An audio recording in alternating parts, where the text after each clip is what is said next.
Hurricane Dorian has remained very much the same overnight, but may be beginning a new intensification phase this morning. At 9 a.m. Eastern Daylight Time, August 29th, it had winds of 85 miles per hour and a pressure of 991 millibars. It's at 21.1 north, 66.8 west. The CDPS is focusing on Palm Coast for September the 2nd, where it could make a severe hurricane landfall. It's a stage 6 on the CDPS scale, catastrophic potential for wherever this storm makes landfall, which is still not set in stone by any means.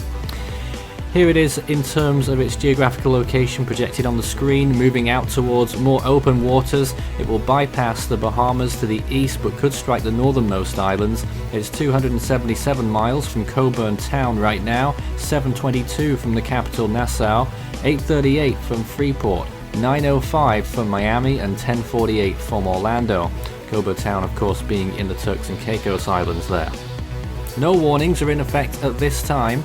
And if we do start to see warnings later today, they will probably occur on the northernmost set of islands in the Bahamas.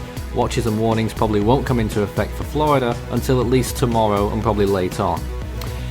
Rainfall expectations in the next 5 days are going to skyrocket as the storm approaches the coast of Florida. At the minute we're expecting possible highs of 13 inches wherever it makes landfall, and at the moment the GFS is projecting the landfall to be somewhere north of Orlando, maybe towards the Daytona Beach area.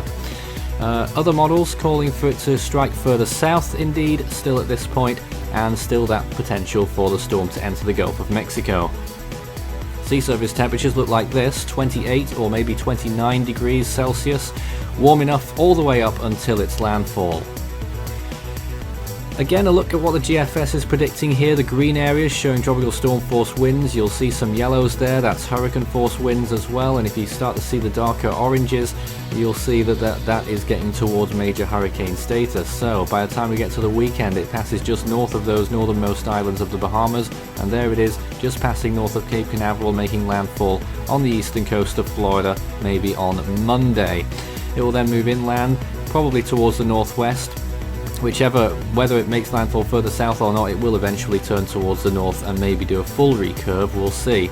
These are the chances of tropical storm force winds in the next 5 days. Those are rising still. 94% at Treasure Key, 90% at Freeport, 85% at Port St. Lucie, 82% at Melbourne, and 72% chance in Orlando. These are what the models are saying at this time. As you can see, quite a consensus now for Category 3 status, possibly getting towards the high end of that. National Hurricane Center going with 125 miles per hour prior to landfall. HWRF wants a Category 4. Wind shear is going to remain low for the next 48 hours up to August the 31st, and then it will rise a little bit to moderate numbers. Sea surface temperatures good, relative humidity will gradually increase, so overall conditions are slowly getting more favorable for Dorian. It's already done a pretty good job in what conditions it's had so far. I think it has been overachieving, and here is the latest satellite imagery again on the GOES 16 floater, and you can see the eye is starting to pop out again after it was having a little bit of problems overnight. So with the eye starting to appear again, recon planes are investigating the storm. They may come up with some new information, and that may help us decipher exactly what's going on inside Dorian's structure. But it looks from those latest frames that the eye is starting to come out a little bit more, with more blowing up around the eye wall, and this could be the start of another intensification phase, which could bring it towards Category 2 or even Category 3 status within the next 24 hours, not out of the question at all. And then of course, if that happens, we'll have to revise our forecasts again to bring them back up even further. That's it for now. We'll have another update on Dorian at 3 p.m. Eastern Time. You can follow Force 13's outlets, the website force13.com. You can also find our YouTube channel. If you're not there already, you may well be. Good chance of that. Subscribe if you haven't. You can also find our Facebook page, search Force 13 all in text, and our Twitter handle, it's @Force13 on there.